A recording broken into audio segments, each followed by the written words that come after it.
અમદાવાદની સુકૂન ખાતે world IVF ડેની ઉજવણી. વર્ષનો બાબો એક્સિડન્ટમાં એક્સપાયર થઈ ગયો હતો એટલે એમનું બ્રેન ડેડ થઈ ગયો હતો. પછી અમે ઓર્ગન ડોનેટ કર્યા બાબાના, હાર્ટ, લીવર, પેન્ક્રિયાસ, કિડની એ બધું કર્યું. પછી અમારે આ ડૉક્ટર પ્રકાશ પટેલ સપનું હોસ્પિટલનો સરનામો મળ્યો. પછી અમે ત્યાં ગયા. પછી ત્યાં ડૉક્ટર સાહેબે આઈઆરથી અમારે સલાહ આપી અને પછી આ 2 બાળકો અમારે થયા આઈએફથી. કેવું રહ્યું તમારે? અમારા માટે તો પહેલા તો બહુ તકલીફદાયક હતું.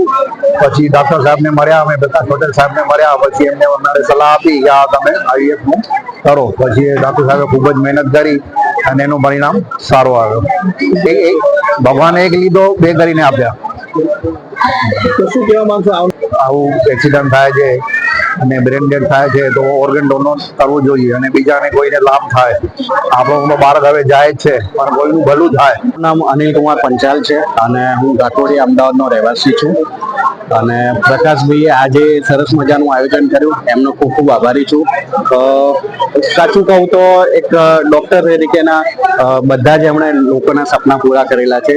લોકો અહીંયા જ્યારે આવે છે ત્યારે એક મનમાં જે આશા લઈને આવે છે અને હસતા મોઢે હોસ્પિટલનું પગથિયું ઉતરીને જ્યારે જાય છે ત્યારે લોકોના ચહેરા પરની જે ખુશી છે એ બહુ અનેરી હોય છે. અને ખરેખરમાં ઘણા બધા એવા દાખલા છે પ્રકાશભાઈના કે જેના હિસાબે આજે લોકોના મોઢા ઉપર સ્માઇલ છે. હજુ બી એક વાત હું એડ કરવા માંગીશ, હજુ બી આપણા સમાજમાં ક્યાંક ને ક્યાંક દીકરીને કે એને કોઈ પણ વસ્તુ માટે, આ બધી વસ્તુ માટે, પ્રોબ્લેમ માટે માનવામાં આવે છે અને મેણા ટોણા મારવામાં આવે છે.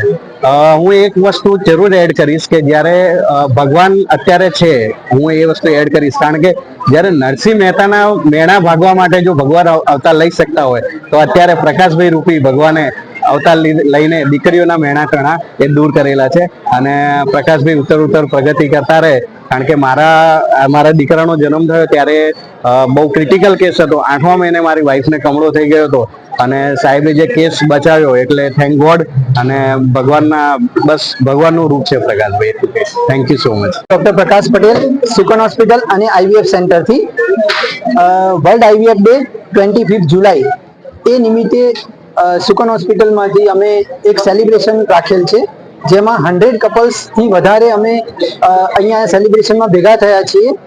જે ઘણા બધા સમયથી 10, 15, 20 વર્ષ પછી પણ જ્યારે બાળક ના રહે ત્યારે ફર્ટિલિટીની ટ્રીટમેન્ટ જે આઈવીએફ કર્યા પછી જે સંતોષ મળે છે કપલનો, એના માટેની આનંદની લાગણીઓ માટે અમે ભેગા થયા છીએ. તો એ સેલિબ્રેશન થઈ રહ્યું છે.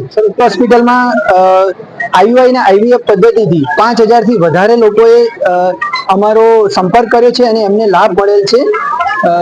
ઘણો બધો અને અત્યારે અમે લેટેસ્ટ પદ્ધતિ જેમ કે pre implantation genetic diagnosis disease એના પર પણ કામ કરી રહ્યા છીએ. અને અત્યારે પુરુષમાં પણ જે વંધ્યત્વ બહુ જ છે, જે બીડી, સિગરેટ, તમાકુ એના કારણે થઈ રહ્યું છે, એના માટે પણ એડવાન્સ ટેકનોલોજી જેમ કે ટેસા, પેસા, ટીઝે એ પણ અમે અત્યારે અમારી હોસ્પિટલમાં અવેલેબલ છે, જે કરી રહ્યા છીએ.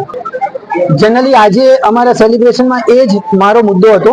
એમાં બાળક પ્રાપ્તિ, બાળક સંસ્કાર અને પેરેન્ટિંગ વિશે અમે બધાની વચ્ચે અમારા વિચારો રજૂ કર્યા. અને અમે જનરલી આઈવીએફ ના કરવું પડે એવો સંદેશ આપતા હોઈએ છીએ, જેના માટે ડાયટ બહુ જ જરૂરી છે. Hygienic nutritious diet, tobacco, alcohol આપણે દૂર કરીએ, લઈએ નહીં. બીડી, સિગારેટ, પોલ્યુશન, રેડિયેશન જેટલું બને એટલું ઓછું લઈએ.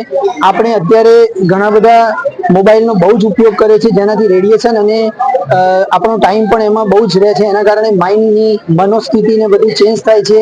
લોકો રાત્રે બહુ જ જાગતા હોય છે, જે બધા જ વસ્તુથી હોર્મોન્સ ઉપર ઇફેક્ટ પડે છે, જે હોર્મોન્સના કારણે આપણે આ ઇન્ફર્ટિલિટીનું પેદા થતી હોય છે પરિસ્થિતિ. તો એના ઉપર પણ અમે આજે અમે ડિસ્કશન કર્યું. At SPU, education isn't just about today, it's about building a better tomorrow. Welcome to SPU, where innovation meets excellence. Study in a cutting-edge environment with programs across technical, medical and paramedical streams. Choose from 120 plus courses in 14 disciplines. Train at our 812-bed multi-specialty hospital. Get career ready with 180 plus placement partners and global university tie-ups. SPU, Educating minds, empowering tomorrows.